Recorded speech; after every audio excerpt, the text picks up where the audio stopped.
Hello বন্ধুরা, সবাই কেমন আছো? আশা করছি সবাই ভালো আছো। আর একটা মিনি ব্লগ নিয়ে চলে এলাম তোমাদের সামনে। তো দেখো, আজকে আমার সকালটা শুরু হচ্ছে। ভাত করেছিলাম সকালের খাওয়া ভাত খাবো, আর কালকের যে মাছের ঝোল রয়ে গেছে এটা দিয়েই খাবো খাওয়া দাওয়া করে। তারপরে আমি চলে গেলাম রান্নাঘরে। এই দেখো, বেগুন আলু ডাঁটা কেটে রেখেছিলাম কালকে, আর এই সবজিটা দিয়ে করব আমি শুটকি। অনেকদিন থেকে শুটকি খেতে ইচ্ছে করছিল। তো এই যে মশলাগুলো আমি রেডি করে নিয়েছি। এখানে আছে পেঁয়াজ আর রসুন, আর হচ্ছে লঙ্কা, আর হচ্ছে টমেটো। এটা দিয়ে আমি করব। তো দেখো, ছোট ছোট শুটকি মাছ আমার অনেক দিন থেকে ইচ্ছে করছিল শুটকিটা খেতে, তাই বলেছিলাম এই শুটকিটা নিয়ে আসতে। তো বর সেদিন গিয়ে আমাদের জন্য শুটকিটা নিয়ে আসলো। এটা আমি রান্না করব এখন। আমার তো খুবই ভালো লাগে, তো জানি না কার কেমন লাগে। আর এই শুটকিটা দেখে তোমরা মানে অনেকেই জানি খায় না, অনেকেই পছন্দ করে না, কিন্তু আমার খুবই ভালো লাগে, তাই আমি এটা খাই। ওই শুটকিটাকে পরিষ্কার করার জন্য আমি গরম জল দিচ্ছি। এখানে দেখো, গরম জল দিয়ে পরিষ্কার করতে হবে, নাহলে শুটকিতে যা নোংরা থাকে সেগুলো যায় না। তার জন্য আমি এখানে গরম জল দিয়ে দিয়েছি শুটকিগুলো পরিষ্কার করার জন্য।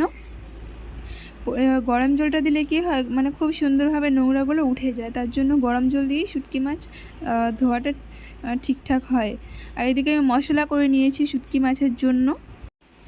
আর শুটকিটা করছি বেগুন আলু ডাঁটা, এখানে ছিল চিচিঙ্গা ঝিঙে, সব কিছু মিলিয়ে করছি। তো তার আগে আমি শুটকিটা ভেজে নিব। ভেজে নিয়ে তারপর রান্না করব।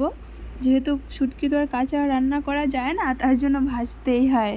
তাই সবজিটাও আমি দিয়ে দিলাম, মশলা টশলা কষিয়ে সবজিটাও দিয়ে দিলাম। দেখো কি সুন্দরভাবে একটা কালার এসছে আমার সবজিতে। তোমরা কারা এভাবে সবজি দিয়ে শুটকি খেতে পছন্দ করো, অবশ্যই আমাকে কমেন্ট করে বলবে। আর অনেকে জানি ঘেন্না করবে শুটকিকে, কেননা অনেকে বলবে এই শুটকি খায়, এটা আবার খাবার।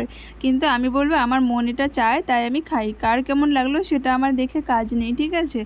তো এই দেখো কি সুন্দরভাবে এটা আমি বসিয়ে দিলাম সবজিগুলো। আর পাশে আমি বসিয়ে দিয়েছি ডাল, মসুরির ডাল সিদ্ধ বসিয়ে দিয়েছি। মসুরির ডাল হবে, শুটকি হবে, তারপর আজকে চচ্চড়ি হবে। তো শুটকি দেখো হয়েই গেছে। তো ভিডিওগুলো না করতে একটু প্রবলেম হচ্ছিলো, যেহেতু আমি একা একা ছিলাম ওখানে, একটু একটু করে করে না ভিডিও ক্লিপগুলো নিতে হচ্ছিলো, যার জন্য খুব প্রবলেম হচ্ছিলো। তাই সম্পূর্ণটা আমি শেয়ার করতে পারিনি। তো একটু একটু করে ভিডিওগুলো নিয়ে শেয়ার করছি। আর এদিকে কিছুদিন থেকে যা গরম পড়েছে, ভীষণ মানে টিকে থাকা খুব দায় হয়ে যাচ্ছে, ভীষণ গরম পড়েছে। তো রান্না বান্না করে স্নানও করে নিয়েছি। আর এটা হচ্ছে আমার সন্ধেবেলার ভিডিও। দেখো, ঘুম থেকে উঠেই আমি আবার কেমন হাই আসছিলো বারবার, চোখ মুখ পুরো ফুলে গেছে। ঘুমোই তো নি, কিন্তু শুধু শুয়েছিলাম। চোখ হালকা লেগে আসছিলো, কিন্তু ঘুমোইনি। তো দেখো, আমার আবারও ঘুম পেয়ে যাচ্ছিলো, তাই তারপরে আমি একটু জল খেয়ে নিলাম। তো এই দেখো, জলটা খেলে একটু এনার্জিটা আসবে শরীরে, তার জন্য আমি জল খেয়ে নিলাম। তোমরাও এই গরমে বেশি বেশি করে জল খাবে, দেখবে নাহলে যা গরম পড়েছে শরীর খারাপ হতে বেশি টাইম লাগবে না। বেশি বেশি করে জল খাবে সারাদিন সবাই। আর বসে বসে না বারবার হাই উঠছিল, আমার ঘুম পাচ্ছিল শুধু। এখন 6টা বাজে, তো এখন আমাকে সন্ধ্যা টন্ধা দিতে হবে। তার আগে আমি ভাবলাম আমার আবার পরীক্ষা আছে সামনে, তো তার জন্য একটু খাতাটা খুলে বসছিলাম। দেখি ভীষণ হাই উঠছে, তাই খাতা টাতা রেখে আবার উঠে চলে গেছি। তো এই দেখো, আমার পরীক্ষা আছে, কোশ্চেনের অ্যান্সারগুলো আমাকে পড়তে হচ্ছে। পড়তে তো বসি না সেরকম, খুব কম বসি। 2 দিন পর পরীক্ষা আছে, তাই একটু দেখলাম খাতাটা খুলে। তো এদিকে এটা হচ্ছে আমার হোমিওপ্যাথি ওষুধ, এটা আমার রোজই চলে।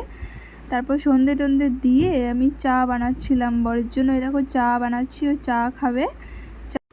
দেখো চাটাও ফুটে এসছে, জল আমি চিনিও দিয়ে দিয়েছি, হালকা চিনি দিয়েছি, যেহেতু মিষ্টি কম খায় তার জন্য হালকা চিনি আমি দিয়ে দিয়েছি।